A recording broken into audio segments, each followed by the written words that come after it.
जय श्री गणेश। नमस्कार, मैं आचार्य संजय द्विवेदी। मेरे समस्त प्रबुद्ध दर्शकों का मेरे चैनल पर हार्दिक स्वागत है। आज मैं वृषभ राशि का जून माह का मासिक राशिफल लेकर आपके सम्मुख उपस्थित हूँ। जून माह वृषभ राशि के लिए किस प्रकार का होगा, किस प्रकार के लाभ मिलेंगे, कौन सा भाव प्रबल हो रहा है, प्रत्येक भाव के अनुसार कहाँ पर आप कितना लाभ ले सकते हैं, कहाँ पर समस्या आ सकती है, उसका क्या निराकरण है, संपूर्ण विश्लेषण मैं पूर्ण तरीके के साथ करने जा रहा हूँ। प्रिय दर्शकों, ये राशिफल आपके चंद्र राशि पर आधारित है। जिन जातकों का वृषभ लग्न है उनको भी राशिफल अवश्य देखना चाहिए। जून माह के प्रारंभ में जो ग्रहों की स्थिति है उस प्रकार होगी। लग्न में ही सूर्यदेव का गोचर होगा, द्वितीय भाव में शुक्राचार्य होंगे, तृतीय भाव में मंगल का गोचर चल रहा होगा। इसी प्रकार से षष्ठम भाव जहां पर तुला राशि वहां पर चंद्रमा के साथ केतु होंगे। आपके दसम भाव में शनिदेव का गोचर होगा तथा द्वादश भाव जो अत्यंत प्रबल है वहां पर गुरुदेव बृहस्पति होंगे, बुध होंगे तथा वहां पर राहु का गोचर चल रहा होगा। इसके पश्चात इस माह का प्रथम परिवर्तन 7 जून को होगा, जब 7 जून की रात्रि के समय 7:48 पर बुध अपनी राशि का परिवर्तन करके मेष राशि से निकलकर लग्न में प्रवेश कर जाएंगे, जहां पर सूर्य बुध का एक प्रबल राजयोग का निर्माण होगा। इसके पश्चात 15 जून को सूर्यदेव का परिवर्तन द्वितीय भाव में हो जाएगा, जहां पर ये मिथुन राशि में प्रवेश कर जाएंगे। पुनः इस माह में ही 24 जून को बुध का परिवर्तन होगा, जहां पर ये लग्न से निकलकर द्वितीय भाव में पहुंचेंगे, अपनी ही राशि में पहुंचेंगे। 17 जून को एक महत्वपूर्ण एक लंबी अवधि का परिवर्तन हो रहा है, जो कि शनिदेव का है। शनिदेव कुंभ राशि में ही वक्री अवस्था में आएंगे, जो कि लगभग 140 दिन का ये उनका गोचर काल। इस माह का अंतिम परिवर्तन मंगल का है, जो 30 जून को कर्क राशि से निकलकर सिंह राशि में प्रवेश करेंगे, जो कि इस वृषभ राशि के लिए केंद्र का भाव है। तो समस्त स्थितियों का संकलन करते हुए, ग्रहों का परिवर्तन देखते हुए ये राशिफल मैं आपके लिए प्रस्तुत कर रहा हूं। प्रारंभिक समय से ही आपके लग्न में सूर्यदेव का होना आपको अत्यंत प्रबल स्थिति दे रहा है। आप बहुत बलवान स्थिति में होंगे, आप बहुत प्रभावी होंगे, आप बहुत कर्मठ होंगे, साथ ही साथ आपका प्रभाव बहुत बढ़ने वाला है। लग्नेश की स्थिति द्वितीय भाव में धन भाव में है, इसकी गणना ये मित्र की राशि में है। मित्र की राशि में होकर धन भाव में होना यह भी अत्यंत श्रेष्ठ फलदायक है। यहाँ पर सूर्य के साथ तात्कालिक मैत्री में है। यहाँ पर सूर्यदेव जो चतुर्थ के स्वामी होकर लग्न में है, निश्चित रूप से आपको बहुत सुखदायी ये गोचर चल रहा है। यहाँ पर सूर्यदेव होंगे तो आपको प्रभावित तो बनाएंगे, आपके कर्तव्य क्षेत्र में, आपके कार्य क्षेत्र में बहुत प्रगति कराने वाले, आपका प्रभाव बहुत बढ़ने वाला है। यहाँ पर आप प्रत्येक क्षेत्र में बहुत लाभ लेने वाले, लोगों का सहयोग आपको प्राप्त होगा। यहाँ पर सुख सुविधाओं का आप अर्जन करने वाले हैं, सुखों का उपार्जन करने वाले हैं, आपके अधिकार क्षेत्र में वृद्धि हो जाएगी। धन भाव में स्वयं लग्नेश का होना, जो कि षष्टम के भी स्वामी है, तो निश्चित रूप से यहाँ पर पारिवारिक संपत्ति का भाव प्रबल हो रहा है। माता पिता का पूर्ण सहयोग आपको प्राप्त होगा। धन का भाव प्रबल हो रहा है, निश्चित रूप से धन के में वृद्धि का योग, धन के संचय का योग यहां पर पूर्ण रूप से बन रहा है।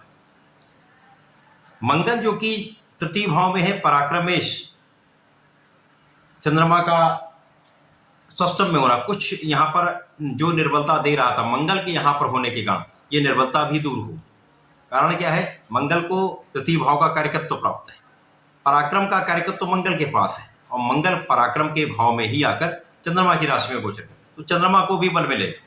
तो यहाँ पर जो चंद्रमा प्रारंभिक समय में केतु के साथ ग्रहण दोष में है, तो यहाँ पर आपको कुछ समस्याओं से बचाएंगे, ऋण से बचाएंगे, साथ ही साथ यहाँ पर आपको शत्रुओं से आपकी रक्षा करने वाले हैं, रोगों से बचाएंगे। मन पर आप नियंत्रण रखेंगे तो आपका आत्मबल बहुत अच्छा रहने वाला, बहुत अच्छा कॉन्फिडेंस आपका रहने वाला, बहुत अच्छा आप यहाँ पर आगे बढ़ने वाले। लोगों का भी सहयोग प्राप्त होगा, मित्रों का सहयोग प्राप्त होगा, छोटे भाई बहनों का पूर्ण लाभ आप यहाँ पर लेने वाले। अब यहाँ पर जो षष्टम भाव में रोग ऋण शत्रुओं में कुछ ना कुछ यहाँ वृद्धि का योग दिख रहा है, क्योंकि यहाँ पर राहु का भी प्रभाव है, केतु का गोचर चल रहा है। परंतु यहाँ पर सूर्य की स्थिति अत्यंत प्रबल है, लग्नेश की स्थिति प्रबल, तो आप समस्त समस्याओं से बचते चले जाए। परंतु यहाँ पर कानूनी समस्याएं हो सकती हैं, परंतु कुछ विशेष रूप से यहाँ पर लाभ की स्थिति भी बन रही। वृषभ लग्न के सबसे बड़े कारक, सबसे बड़े सहायक, सबसे बड़े उपयोगी, सबसे महत्वपूर्ण शनिदेव जो दसम भाव में ही स्थित हैं, भाग्य के स्वामी होकर कर्म भाव में स्थित है अपनी ही राशि में, षष्ठ नामक राजयोग में। महाराजयोग जो अकेला राजयोग समस्त सुखों की प्राप्ति भी कराता है, राजा के समान सुख देता है, रंक से राजा बनाने का कार्य करता है।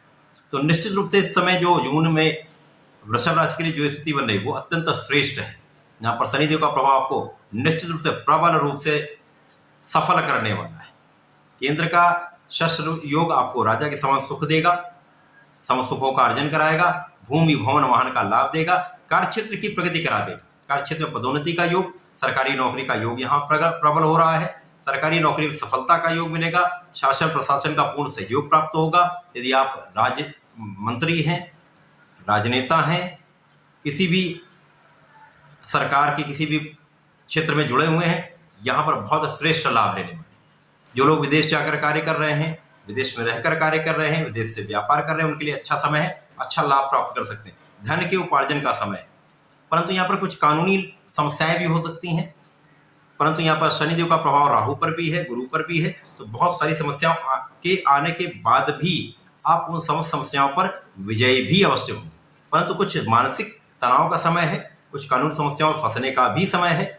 ध्यान रखने की यहाँ पर आवश्यकता होगी। बहुत सोच विचार कर कोई काम करेंगे तो बहुत समस्याओं से आप बचते चले। शनिदेव का प्रभाव, चूंकि यहाँ पर शनिदेव दिग्बली भी हैं, निश्चित रूप से कार्य क्षेत्र में अत्यंत शीघ्र आपको प्रगति कराने वाला है। बहुत तीव्र गति से आपको धन का लाभ, श्रेष्ठता प्रदान करने वाला है, कार्य क्षेत्र में सफलता प्रदान करने वाला है। गुरुदेव द्वादश भाव में होकर राहु के प्रभाव में है, जहां पर ये मित्र की राशि में होकर कहीं ना कहीं आपके चतुर्थ को प्रबल कर रहे हैं। सूर्यदेव लग्न में है, सूर्यदेव की राशि पर इनका प्रभाव है, जिसके कारण इस समय में आप सुखों का उपार्जन करने वाले, आपके ऐश्वर्य वृद्धि होने वाली, भूमि भवन वाहन का योग बनेगा। साथ ही साथ कुछ अपव्यय भी होगा। हो सकता है कि जो कार्य आपका कम मूल्य में हो सकता था उसमें कुछ आपको धन अधिक व्यय करना पड़े, परंतु आपका कार्य निश्चित रूप से बनने वाला है।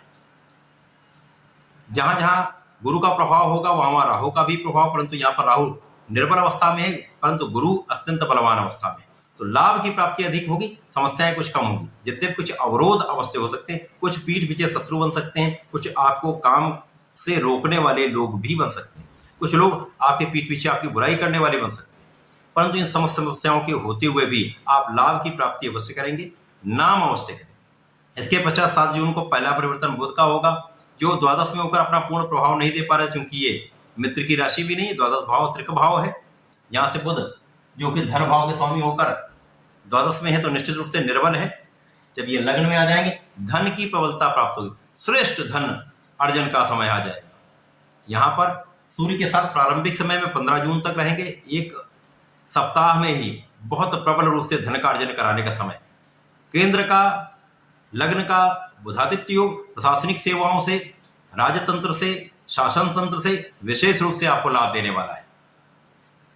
जिस भी कार्य क्षेत्र में वहां पर बहुत आप अच्छी ऊंचाइयां प्राप्त करने वाले, बहुत अच्छा लाभ प्राप्त करने वाले, क्योंकि यहाँ पर ये धन के भी स्वामी है, पंचम के भी स्वामी। तो यहाँ पर संतान से भी आपको लाभ प्राप्त होगा, संतान का सुख भी प्राप्त होगा, शिक्षा प्रतियोगिता में सफलता भी मिलेगी, शिक्षा प्रतियोगिता में आपका नाम भी होगा, उस क्षेत्र में है तो बहुत अच्छा आप लाभ की प्राप्ति भी करेंगे, पदोन्नति का योग भी बनेगा। इसी प्रकार से यहाँ पर प्रेम संबंधों के लिए समय ठीक। सूर्यदेव का परिवर्तन लग्न से द्वितीय भाव में हो जाएगा, मित्र की राशि में आ जाएंगे, तो यहाँ पर और श्रेष्ठ फलदायक स्थिति हो जाएगी, क्योंकि बुध के साथ इनका अति मित्रवत संबंध है। यहाँ पर आएंगे तो धन का भाव प्रबल होगा, पारिवारिक संपत्ति का भाव प्रबल होगा, परंतु आपको अपने वाणी पर नियंत्रण रखना होगा, अपने ईगो पर नियंत्रण रखेंगे तो लाभ अवश्य होगा। इसके पश्चात जो महत्वपूर्ण परिवर्तन शनिदेव का है, जो 17 जून को यहाँ पर 140 दिन के लिए वक्री अवस्था में आएंगे, तो इनका प्रभाव दशम का भी मिलेगा, नवम का भी मिलेगा। तो मूल रूप से ये इनका गमन जो है वो नवम भाग्य भाव की तरफ, तो आपके भाग्य को ये और प्रबल करना प्रारंभ कर देंगे।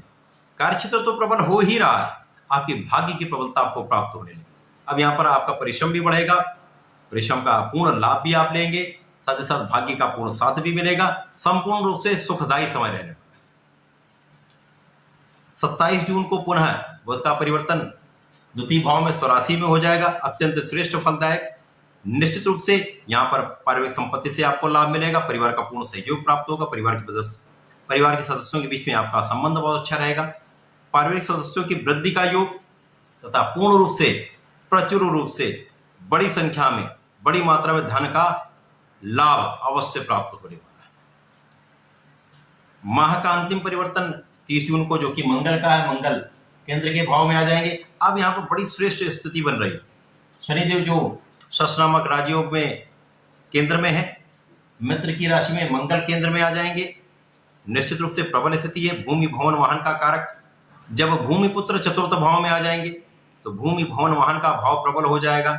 शनिदेव की दृष्टि का प्रभाव इस भाव के प्रभाव को कई सौ गुना बढ़ाने वाला है। निश्चित रूप से जून में वृषभ राशि के जातक भूमि भवन वाहन का क्रय निश्चित रूप से करने वाले, उनकी संख्या में वृद्धि होने वाली, सुखों का उपभोग करने वाले हैं, ऐश्वर्य में वृद्धि करने वाले हैं। जितने भी यहाँ पर कुछ माता पिता से तनाव हो सकता है, कुछ दूरी हो सकती है, माता पिता के स्वास्थ्य में कुछ समस्या हो सकती है, यहाँ पर माता पिता का आपको ध्यान भी रखना होगा, उनका आशीर्वाद भी।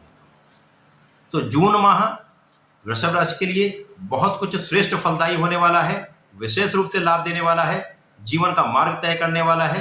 जीवन परिवर्तन तथा भाग्य के परिवर्तन का समय निश्चित रूप से है। जून का माह अत्यंत श्रेष्ठ फलदायी। वृषभ राशि के जातकों को नियमित रूप से भगवान भोलेनाथ में जलार्चन करना चाहिए। प्रत्येक शुक्रवार को दुग्धाभिषेक अवश्य करना चाहिए। एक सफेद मिष्ठान अर्पित करेंगे तो बहुत बड़ी मात्रा में धन कार्जन भी करेंगे, श्रेष्ठ फल प्राप्त करेंगे। वैसा करने इसका लाभ लें। धन्यवाद, नमस्कार।